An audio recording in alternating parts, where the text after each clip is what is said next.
जंतर मंतरवरील आंदोलनानंतर देशभरात चर्चेत आलेले कॉक्रोच जनता पार्टी अर्थात CJPचे संस्थापक अभिजित दिपके पुन्हा एकदा चर्चेच्या केंद्रस्थानी आले आहेत। मात्र यावेळी कारण आंदोलन नसून त्यांच्या कुटुंबाच्या आर्थिक व्यवहारांबाबत उपस्थित करण्यात आलेले प्रश्न आहेत। गुजरातमधील माहितीचा अधिकार अर्थात RTI कार्यकर्ते अमित तिवारी यांनी अभिजित दिपके यांचे वडील भगवानराव दिपके यांच्या उत्पन्न, मालमत्ता आणि आर्थिक व्यवहारांची चौकशी करण्याची मागणी महाराष्ट्र सरकारकडे केली आहे। याचबरोबर CJPच्या निधी संकलनावरही प्रश्न उपस्थित करत स्वतंत्र तक्रार दाखल करण्यात आली आहे। या घडामोडीमुळे राजकीय आणि सामाजिक वर्तुळात मोठी चर्चा सुरू झाली आहे। पण नेमके अमित तिवारी कोण आहेत? त्यांनी अभिजित दिपके यांच्या वडिलांविरोधात कोणते आरोप केले आहेत? अमेरिकेतील शिक्षणाचा मुद्दा नेमका काय आहे? CJPच्या निधीबाबत त्यांनी कोणते प्रश्न उपस्थित केले आहेत? आणि या संपूर्ण प्रकरणात पुढे काय होऊ शकतं? या सर्व प्रश्नांची उत्तरं आजच्या व्हिडिओमध्ये जाणून घेणार आहोत। नमस्कार, मी तन्वी आणि तुम्ही पाहत आहात सत्ता मंच। बातमी नव्हे तर बातमी मागचं विश्लेषण।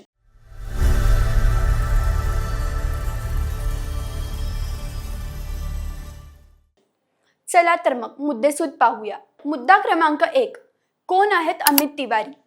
या प्रकरणात सर्वप्रथम चर्चेत आलेलं नाव म्हणजे अमित तिवारी। अमित तिवारी हे गुजरातमधील सुरत येथील रहिवासी असून माहितीचा अधिकार अर्थात RTI कार्यकर्ते म्हणून ओळखले जातात।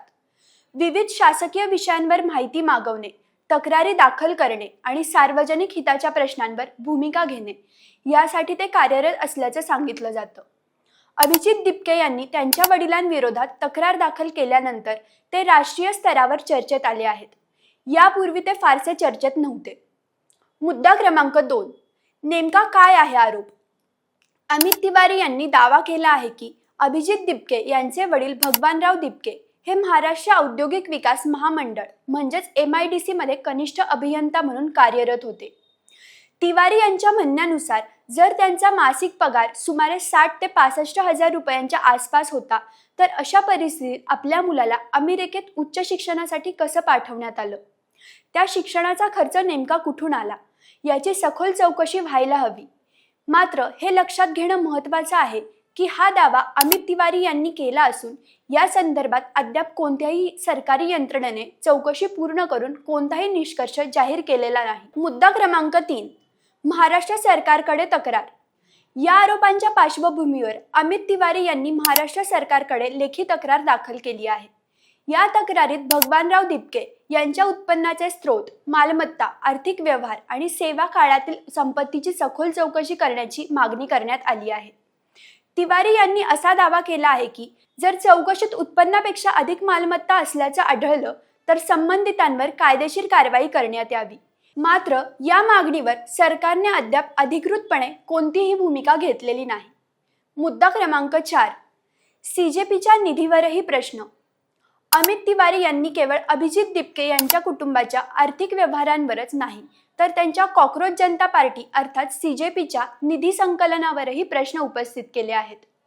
त्यांच्या तक्रारीनुसार CJP ही अधिकृतपणे नोंदणीकृत राजकीय पक्ष नसतानाही पक्षाप्रमाणे देणग्या गोळा करत असल्याचा आरोप करण्यात आला आहे।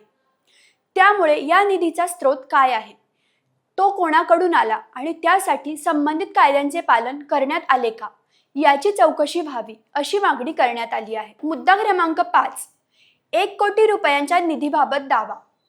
अमित तिवारी यांनी असा दावा केला आहे की CJPसाठी सुमारे 1 कोटी रुपयांचा निधी जमा करण्यात आला आहे। जर एखादी संस्था राजकीय पक्षाप्रमाणे काम करत असेल आणि सार्वजनिक देणग्या स्वीकारत असेल तर लोकप्रतिनिधित्व कायदा 1951 मधील कलम 29A अंतर्गत तिची नोंदणी असणे आवश्यक आहे का? या नियमांचे पालन झाले आहे का याची चौकशी संबंधित यंत्रणांनी करावी अशी मागणी त्यांनी केली आहे। मात्र हा दावा असून त्याबाबत अधिकृत निष्कर्ष किंवा तपासाचा अहवाल अद्याप समोर आलेला नाही। मुद्दा क्रमांक 6, अभिजित दिपके यांची भूमिका काय? सध्या या संपूर्ण प्रकरणावर अभिजित दिपके, त्यांचे वडील भगवानराव दिपके किंवा CJP यांच्याकडून कोणतीही अधिकृत प्रतिक्रिया समोर आलेली नाही। त्यामुळे अमित तिवारी यांनी केलेले आरोप हे सध्या एकतर्फी दावे असून त्यांची सत्यता संबंधित यंत्रणांच्या चौकशीनंतरच स्पष्ट होऊ शकते। जोपर्यंत अधिकृत तपास किंवा न्यायालयीन निष्कर्ष समोर येत नाही तोपर्यंत कोणत्याही व्यक्तीला दोषी ठरवणं योग्य ठरणार नाही। मुद्दा क्रमांक 7, पुढे काय होऊ शकतं?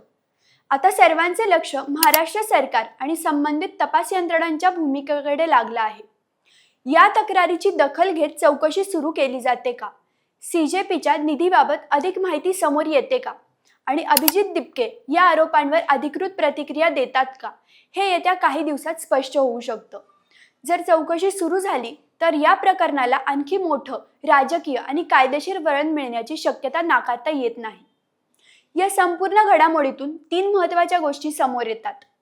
पहिली गोष्ट, RTI कार्यकर्ते अमित तिवारी यांनी अभिजित दिपके यांच्या वडिलांच्या उत्पन्न, मालमत्ता आणि आर्थिक व्यवहारांची चौकशी करण्याची मागणी केली आहे।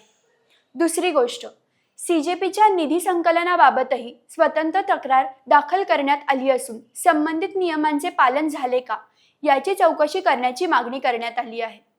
तिसरी गोष्ट, या प्रकरणावर अभिजित दिपके किंवा CJP कडून अद्याप अधिकृत प्रतिक्रिया आलेली नसून आरोपांची सत्यता संबंधित यंत्रणांच्या चौकशीनंतरच स्पष्ट होणार आहे। आता तुम्हीच सांगा, तुमच्या मते सार्वजनिक जीवनात काम करणाऱ्या व्यक्तींशी संबंधित अशा आर्थिक तक्रारींची निष्पक्ष चौकशी होणं आवश्यक आहे का? आणि अशा प्रकरणांमध्ये संबंधित व्यक्तींची बाजूही तितक्याच महत्त्वाने समोर यायला हवी आहे का? तुमचं मत आम्हाला कमेंटमध्ये नक्की कळवा। व्हिडिओ आवडला असेल तर लाईक करा, शेअर करा आणि सत्ता मंच या YouTube चॅनलला सबस्क्राईब करायला विसरू नका।